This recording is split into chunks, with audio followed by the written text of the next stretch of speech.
and welcome back to HyzerMedia's coverage of the 2022 Buchmiller SuperThriller. Thank you to Elevated Disc Golf Events for putting on this tournament and the entire Red Rose Roundup series. And of course, thank you to our Patreon family for supporting HyzerMedia. I'm Nathan Johnson, and today I'm joined in the booth and on the card by Ramie Millar. How's it going, everyone? So we're going to jump into hole 10. It's par 3, 345-foot hole with a temporary tee pad from the regular hole 12.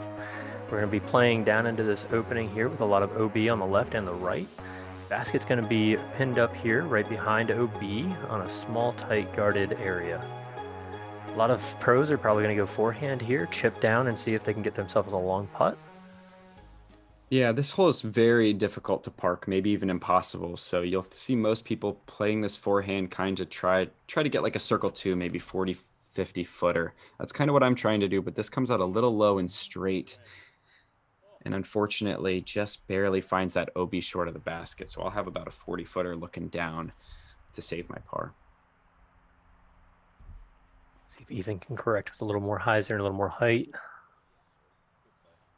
Definitely throws it with more hyzer. That's more what you're looking for.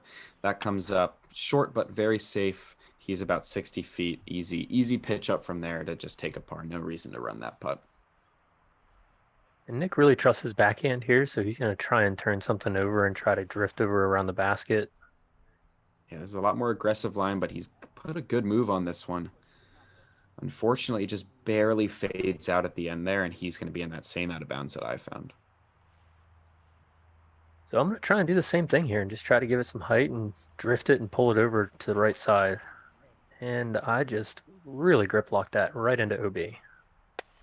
Yeah, I pulled it over too much. All that right side there is out of bounds, and unfortunately, you found it. So that's going to be a tricky up and down to save your bogey.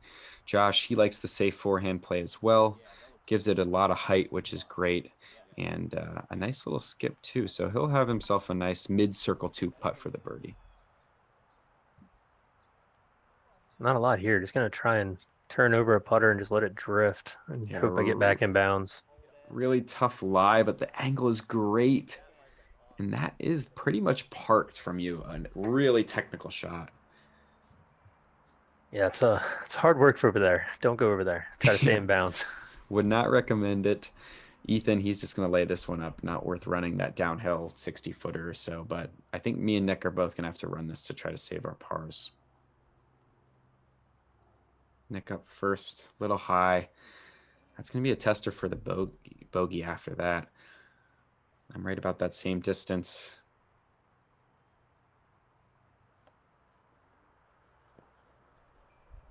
Maybe another 15, 20 footer. Not too bad, but yeah, didn't see quite if Josh can get this. Yeah, soft bid, and he drops it in for the birdie. What a putt. That's a very good birdie. There's not a lot of those that happen on this hole. Yeah, especially, that's really all you're trying to do, right? Put it in circle two, 50 footer, easy bird. I mean, that's no complaints there. As Nick just tough little putt for the bogey from about 20 feet. A little bit off. Limit the damage there nicely. Let's take a single par or a single bogey out of that. Ethan will tap in his par here. Yeah. It's another thing about this course, if you do find the out of bounds, limiting the damage to a single bogey is huge because, like I said in the front nine, you're going to go out of bounds at least once on this course. So if you can, limit your damage, stop the bleeding when you can, that's going to save your score in the long run. Absolutely. So hole 11 here is a par 4, 405 feet. Kind of plays over top of 13 into 13's alternate basket. So we're going to mostly see a lot of chip forehands here, just trying to land here on the hillside. And then we're going to try to find our way to navigate back here to the basket with some very contested, low ceiling, very dense woods here. Yep, this one is definitely about placement. Ideally, you want to be on the right side of the fairway for your approach because that'll open up that second shot into the green. Josh has really thrown this perfectly. He almost might have a straight shot into the green from there. It's a really nice shot.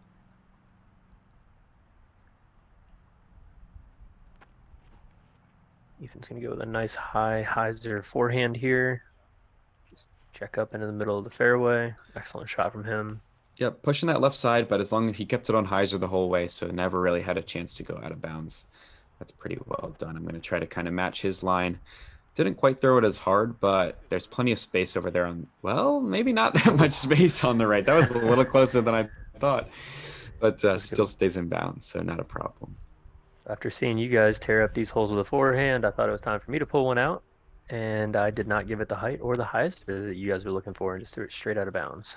Yeah, it didn't have any time to fade and just kind of push straight into that out of bounds. So that's going to be a tricky lie from down there at the bottom of the hill. Nick, he throws a great hyzer forehand, no help from the wind at all. It was a great shot the whole way. So we're just trying to figure out where the basket is for me to take my infinite relief back so I can try to find a little gap into the basket. Yep, for those who don't know, you can take, when you go out of bounds, can take relief straight back from the line of the basket if you would like. So you will see that rule used multiple times, both here in the first and later on the second round. With all this out of bounds, it's inevitable. That was a pretty nice shot from you. You'll have a longer putt to maybe try to save your par. I kind of zoomed this one and caught a late tree, so I'll have a circle's edge putt for the birdie. As you said, Josh really got up here into a nice spot where he has pretty much a straight line into the basket. Yeah, just leaked it a little left. I think he caught something late.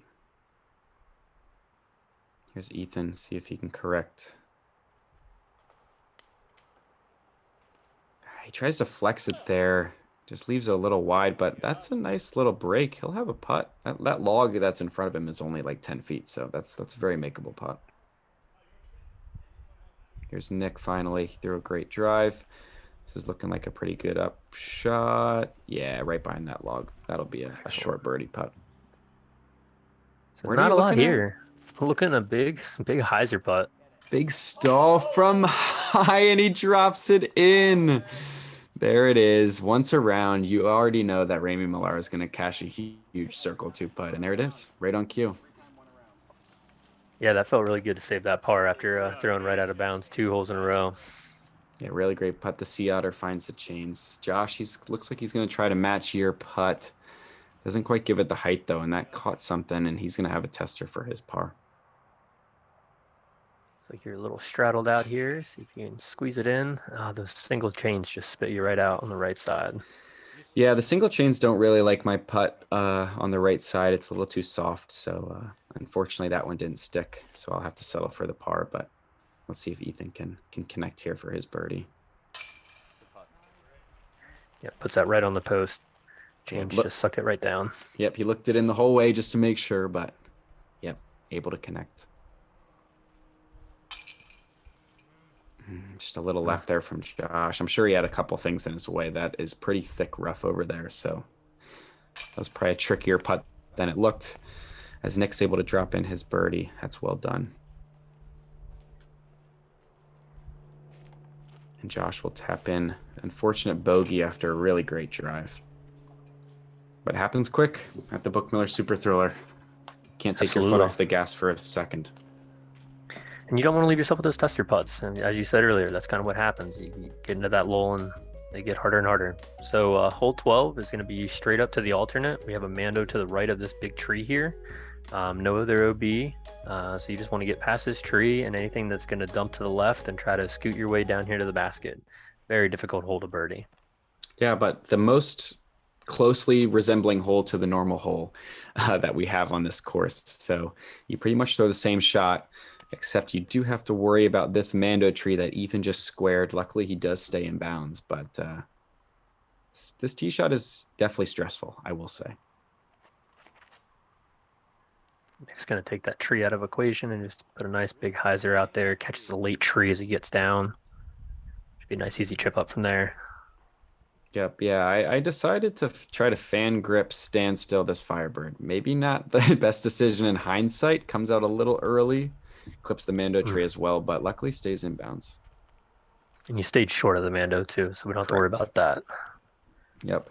You're just going a little zone. Yep. Just try to get around and down and dump. Just a little high, catches some foliage and falls down to the ground.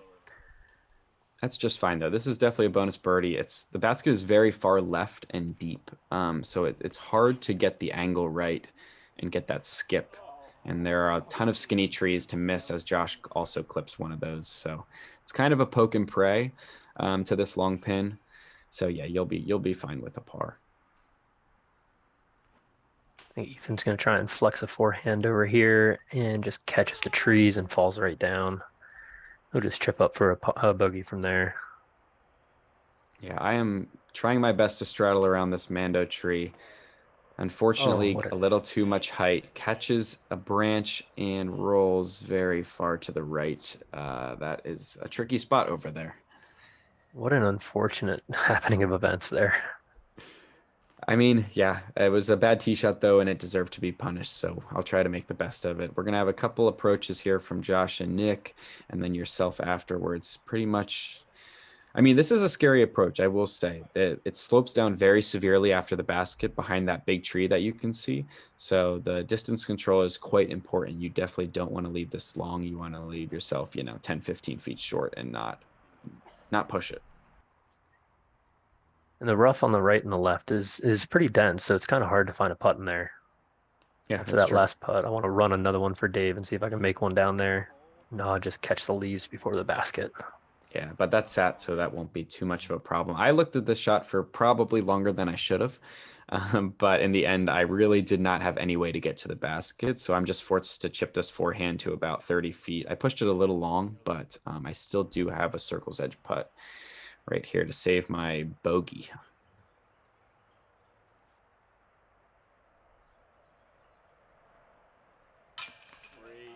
Excellent putt. And that's just great golf, finding yourself in trouble and just trying to limit the damage and keep the strokes that you've already gotten on the field earlier. Yep, just trying to minimize damage. That's all you can do here, especially with the poor tee shot. That's a really nice par from Josh. Yeah, like you said, that rough on the right side is quite thick. So these putts are heavily obstructed. We'll see if Ethan, I don't even know if he'll have anything. He might have a tiny little window to sneak through here. That's really well done. Yeah, it's a good little gap that he found there. And Strobel's going to have pretty much the same thing on the other side, just kind of a little sneak out through. Yep, he's just barely over the cage. I don't know if that goes in on a regular basket, but with the shallow single chain basket, it does sneak in there. And you do the same to save the par. Well done. Thank you. We're going to pop over to hole 13. So hole 13 is actually going to be playing to 18's basket across the road. The options are to try to chip up here into the safe area and just kind of jump putt or just make your easy layup to take an easy par. Or some people might get a little more aggressive with a big flex forehand or maybe even a roller. Yep, it shapes pretty well for the high stalling flex forehand, but you really got to make sure you get the angle right. Otherwise, you'll fade out right into the parking lot, or you can cut roll into the road. So Nick, he looks like he's going for it here. But it just comes out with a little too much angle. He cut rolls, but luckily stays short of the road inbounds.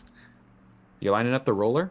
So I'm going to try the forehand roller. I threw it a couple times in practice, and it felt pretty safe. And if it gets up on the road, it either curls inbounds or, well, if you throw it right into a tree, it falls right down. But also slipped on the tee pad a little bit there. Yeah, that's a tough little dusty tee pad. But you scooted through correct, so there should be a shot from there. And Josh catches a really unfortunate limb that's kind of hanging out that we did not see before he threw, and also drops straight down. But he'll still have an opportunity to get a par. Ethan's going to go with that little chip up, just kind of land up by the basket, have a nice easy up and down from there. Yep, that's a layup the whole way from him, and this is a layup from me as well. I'm just going zone, not trying to get across the road, just trying to get a little bit past the short basket for an easy 3. Got a nice move on it. Slides right up to the edge. Yeah, a little closer than I would have liked, but it'll work. So I've got the regular basket here in front of me. I got to try and just get over top of that.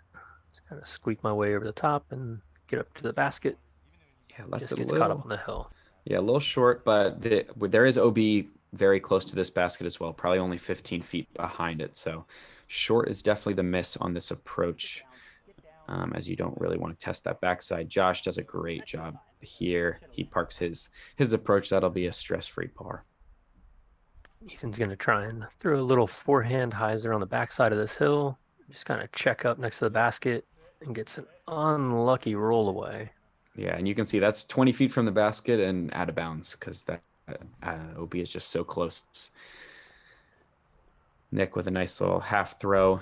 Should be an easy par for him. And I'm able to just kind of jump putt this across the road and hopefully take an easy par as well. Kind of tripped on route. Nobody needed to see that. Did an excellent job there, though. All right. Tester for par here for you. Circle's edge. Just a little high. Worst sound in disc golf. Ethan's going to try and putt out his bogey here after that unfortunate OB roll away. See his frustration there. Yeah, tough break. But Ethan has enough birdies this round that he's kind of still hanging in there. You can see only one over. Everybody on this card kind of hanging around even par, which is really all you need. But many different journeys to the same score.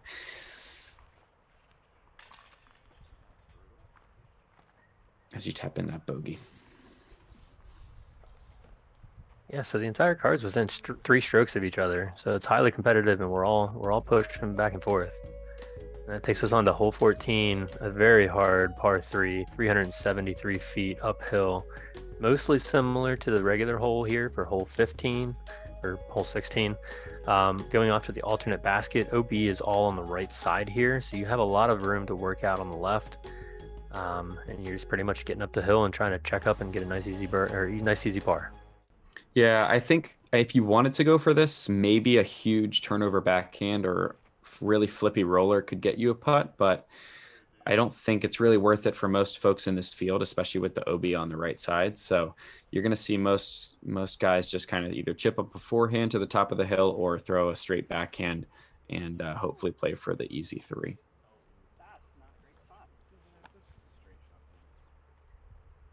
Yep, name of the game here is just get up on top of the hill, try to get on one side of this big tree that you see up in your forefront.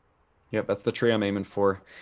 This time I missed it to the left, so I'll take it, and that'll be just a hyzer backhand from on that side of the fairway.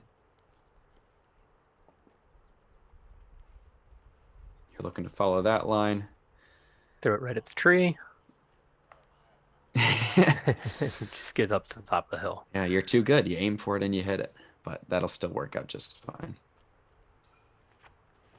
And the 5th forehand in a row from the card is Ethan. He flips this up a little more than I'm sure he would like, but there's still plenty of room over there. It's all inbounds, so that's just a hyzer backhand into the green for him.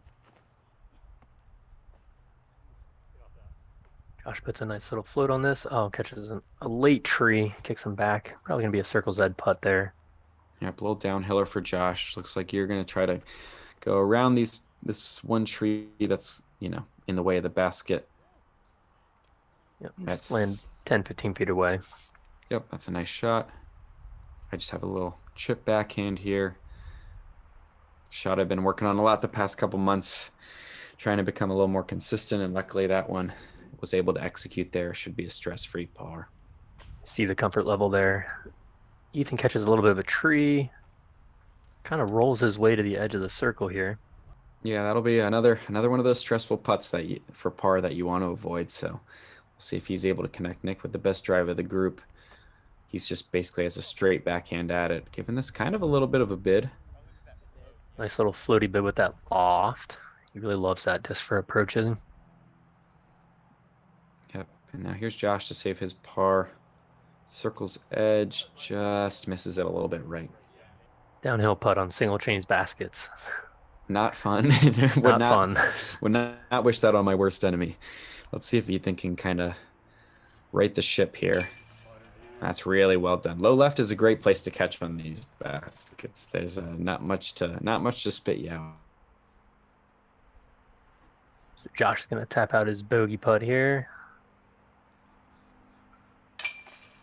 Right in the center. Yeah, coming down the stretch here, there's definitely some of these very bogeyable holes. We got a lot of tight OB. If you're a little off on your tee shot, The bogeys can come quick. So, making sure to finish at or under par here down the stretch is very important if you want to stay on the lead card for the second round.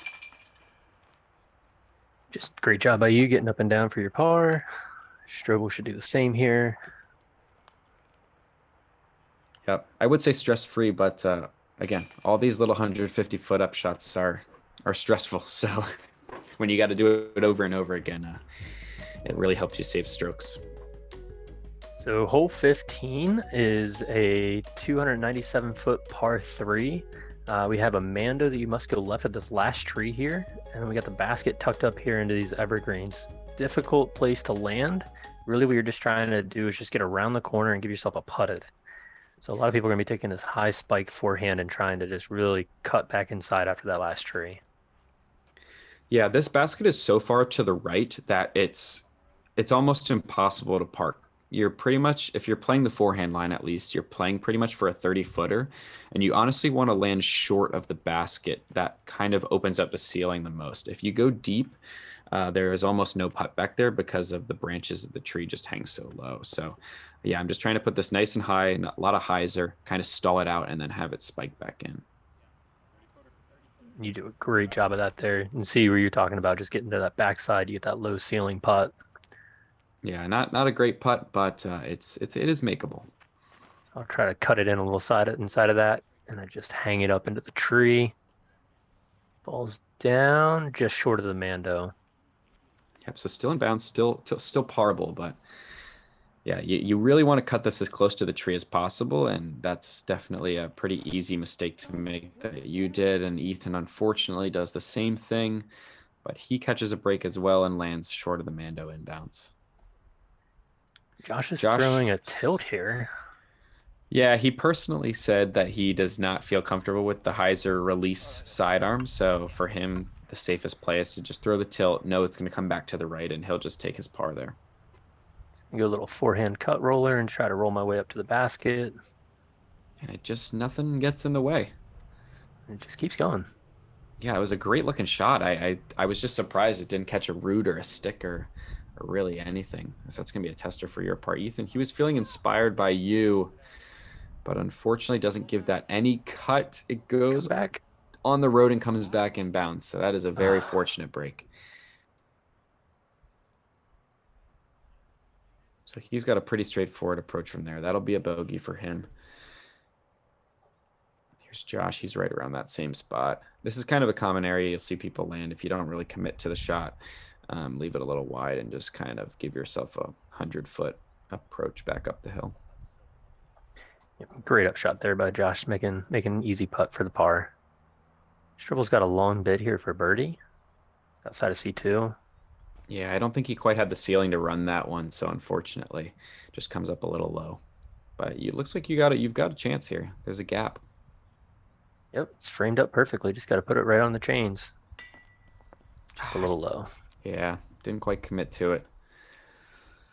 Yeah, this ceiling for me is makeable. It is a makeable putt, I will say, but I basically just have to barely miss the ceiling to find the chains, and unfortunately, I didn't quite commit enough. Left it low. And that's what I'm talking about. You go deep there and there's almost no putt. Like you really the placement on this hole is very specific in order to give yourself a birdie chance.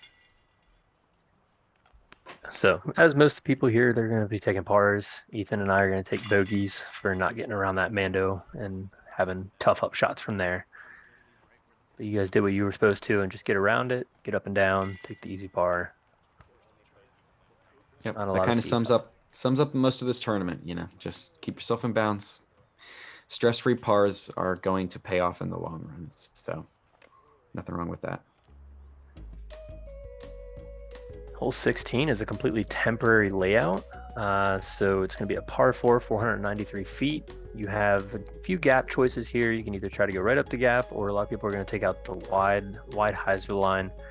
Some people might try to throw some forehand rollers just to try and get through the gap and get out into the open. You don't really need to bite off a lot, and then we're going to try to get up to this basket that's going to be up here just past this big power line pole, and this very guarded green, very small island to land on.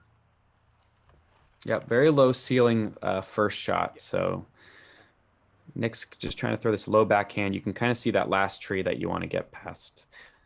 We had discussed in the practice round about throwing forehand rollers off this tee, but I made a last minute game plan decision and decided to try this flex forehand line. Oh, you cooked that. I Oh, juiced it just and it up. just barely stays in bounds. So that'll work from there, but not something I want to try again. That's for sure. Yeah, I wonder if Josh was maybe a little scared of throwing that forehand after watching how far yours went on that one. Just Yeah, checking up with the hyzer. yeah. Josh definitely has a big forehand, so I'm sure if he tried the same line, it would have went OB deep. But that's a great shot from him. That just nice straight backhand hyzer does the job. And I'm sticking with the forehand really like we talked about in the practice round. I just think it's the easiest way through the gap. Just gets out here into the open. Yeah, super safe. There's not too much, there's with the low ceiling, the forehand roller is definitely, as long as you miss the like two trees in the way, you should be in bounds and have a chance to get up and down for birdie. Ethan, he liked my line, tried to replicate it, but just came out a little. He slipped off the tee first of all, and then it came out a little high. So, well, kind of a fortunate break to squeak through that far. He might have a big hyzer over the road to still get a birdie. Yep. Nick's just gonna chip up here. There's nothing under that low hanging evergreen tree. I Yeah, don't this think. is the tree you need to get past on your drive if you want to have a chance. The ceiling is so low from here where Ethan and Nick were that you can really just pitch up to the bottom of the hill as your best bet. Out here, it's just kind of a big hyzer. Just put it right at the post and let it fade and just try to stay in bounds. There's something slow so it doesn't skip. Yep, you did a great job of that. That'll be a birdie putt for you. Josh is going to try to do the same thing. Comes out a little low, but just squeaks around the pole, and that's going to be a birdie putt for him as well.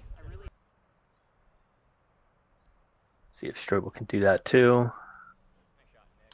Yeah, this is a very tight green, so these shots are not easy. Probably only 20 feet on either side of the basket that you're working with. So I have a blind shot here since my drive went a little bit too deep. So I'm just kind of aiming at the pole, hoping to flex out, and was able to execute.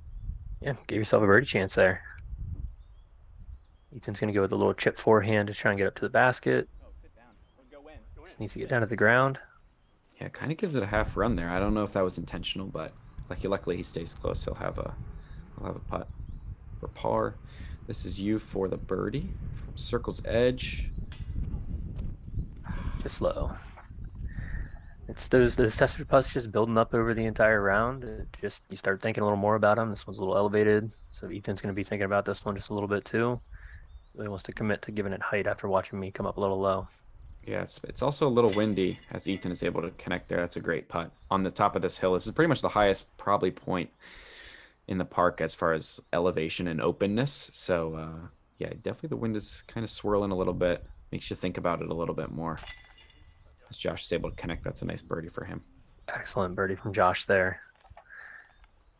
And you're going to go in and you got what, 15, 20 feet for your birdie putt as well?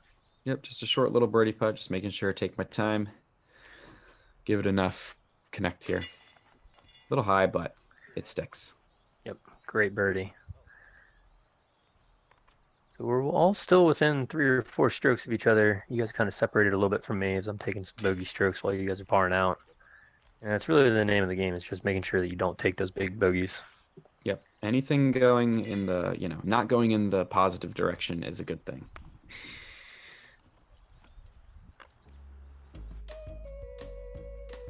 Hole 17 is a big par 5, 740-foot par 4, or par 5, I'm sorry, with a lot of OB. They kind of try to force you into this tunneled tree line. A lot of people are just going to kind of chip up here and just get into the playing space. With some other people might try and go big hyzer and try to get around and bite off a lot more and give themselves an eagle opportunity. Kind of goes over top of this hillside. There will be OB deep and on the left side. Very tight, narrow corridor the whole way. Yeah. So I'm just trying to lay up here, trying to go around the first tree, but in front of the second tree with just a zone to play for hopefully an easy birdie. But I leave this a little too wide, and it doesn't quite come back. That's going to be out of bounds and essentially a re-tee because you can see those flags right in front of Josh. The OB line is, yeah, almost right in front of the tee. So that's more what I was looking to do. Just a nice chip, easy hyzer, puts you in the middle of the fairway, and takes a lot of the stress out after the first shot. Nick's going to go with a roller. Hopefully it stays to the left side. Oh, he does a great job there. Sure he stays in. Yeah, he threw a stable enough disc that it just kind of held the cut the whole time. Really was barely out of bounds at all, so that was pretty well done.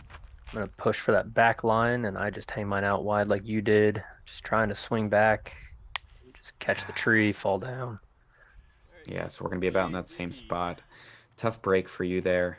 I mean, trying to get aggressive, but that's kind of what hole 17 is. You know, you can decide you want to go for it and bite off, you know, close to 400 off the tee, and you can get an eagle look, but it can be punishing if you don't execute. Ethan, he hits that tree and gets a very fortunate break to drop him still in bounds. That could have ended very poorly. So Nate, you going to try and bite off a little more here now that you fell short? Yeah, for me at this point, taking the extra 50 feet, I thought the safest play was just to rip a really overstable driver nice and high, and I'm able to land it in bounds. I still have a chance to get up and down from there, I will say. It's just going to be a really low ceiling. Yeah, so I'm going to try and do the same thing here. Just kind of punch it out around the second tree. Just try to swing back into the playing zone. Yeah, left it a little inside, but it fought through pretty well. And yeah, that's also par savable, but it's just a very tricky shot after that. Josh has his little backdoor forehand. Squeak up down the fairway, catches the tree, but he's nice and safe here. Still has a few strokes to try and get up and down. Yep. Yeah, he'll have a chance at the birdie from there. This is definitely the safer way to play the hole. You know, keep your first drive in bounds, kind of play over inbounds the whole way on your second shot, and then hopefully you'll have a chance for the birdie. Nick just unfortunately has a low ceiling there, and he catches some of those low limbs.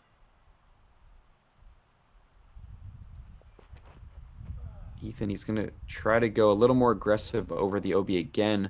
Leaves it a little low, but gets a really big skip off a rock, and he is going to be way up the fairway. And that should be a pretty easy birdie, maybe even a long eagle look from there.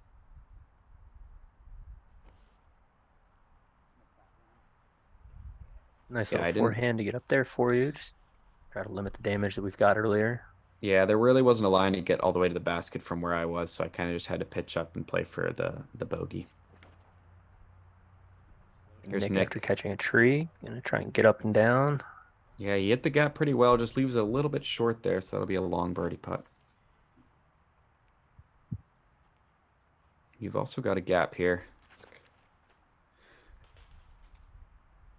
Just a little wide. A little wide, a little high. Catching the trees. See if Josh can find a way up there. Yeah, he might be able to see the basket from here. It's kind of just around this ridge. But he leaves this wide and not enough hyzer. It's kind of pushing deep, and you can see those OB flags, but he is just barely in bounds, but not in a good spot back there. It's going to be very tight. I've just got a little backhand chipper to salvage the bogey and kind of move on.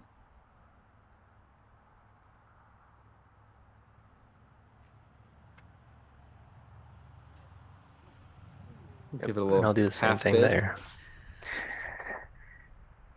So Ethan's got a long bid here for eagle.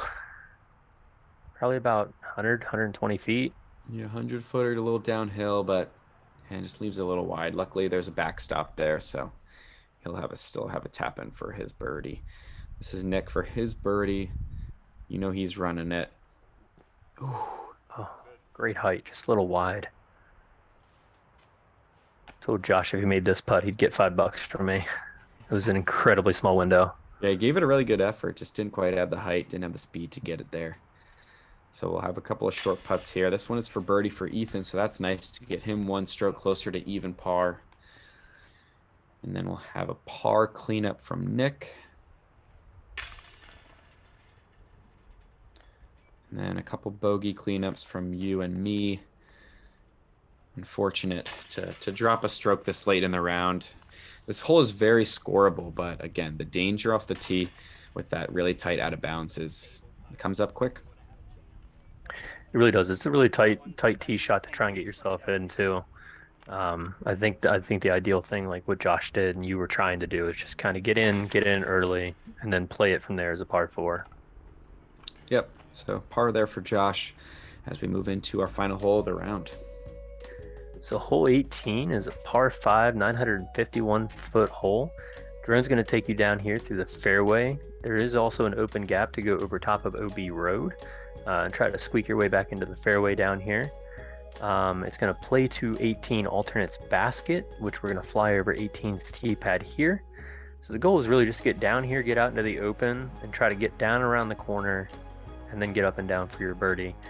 A really great tee shot is going to get you down here and off to the right, so you can kind of get around the corner, maybe give yourself an open opportunity to try and find yourself an eagle putt. But it's a very difficult tee shot, very difficult up shot. Most people are playing this one for birdie.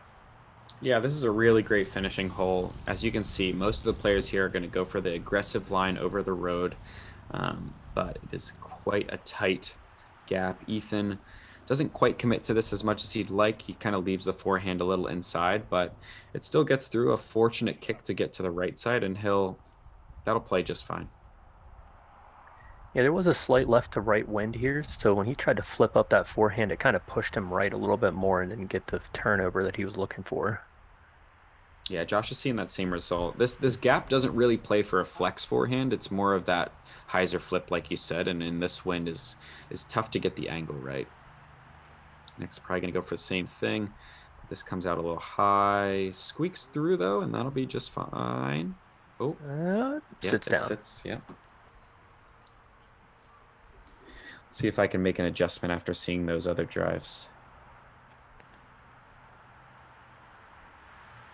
Comes out a little early for you. Turns over, though. Kicks out. Nice into the open spot. Yep, caught a late tree, but a favorable kick over to the right there. It'll definitely be in a playable position, and you're the only brave soul to go with the backhand. Yep, and just try to squeak it down here though, alongside the trees, and just kind of punch out into the open past the road. Yep, didn't quite get as much flip up as you'd like, but it pushed far enough that it'll play just fine. Strobel's just going to chip out and around and try to get away from those tall trees so that he gives himself a chance to get up and down. Yep, spike hyzer over the trees from there. You want to get as right as possible down towards this kind of gully that you'll see Josh is aiming for here. He kind of clips a tree there, takes a little bit off, but still able to clear, or at least be wide enough to not go out of bounds, and that'll be just fine. You should have a nice open hyzer here to get down the hill, find your way around the backside of the trees. Yep, nice move on this. Yep, nice and wide, nice and high. Let it drift back to the right, and that's just right in the middle of the fairway, just where you want to be. Excellent spot to be. I'm in a kind of tough pinch spot here. Didn't quite get out into the open. Just got to try to throw a big chip hyzer. Just get out into the open. Yep, and that's well done as well. Yeah, you want to be as close to the right side of this fairway as possible to open up the angle, because it's almost a kind of U-turn candy cane shape to get all the way back to the left. Ethan doesn't like this because it's wide, but wide is definitely the mistake as opposed to sawing it off. So he's in the middle of the fairway, and he'll have open up and down to try to get his birdie and get him back to even par. You'll see here Nick's a little tighter to the trees, so he has a little bit rougher of an approach to get up there. You can see those trees just come into play and knock him down. Yeah, that was a really fortunate break, though, to stay in bounds. That whole area to your left is OB, so to stay in bounds and still have a chance at a par is a fortunate outcome. I think that was a good thing catching this tree for me. I didn't notice the OB next to the basket before I played. Yeah, me neither. There is OB left, and it comes into play near those lower hanging trees that you can see behind the basket there. So makes this upshot a little bit stressful. You definitely don't want to leave it long.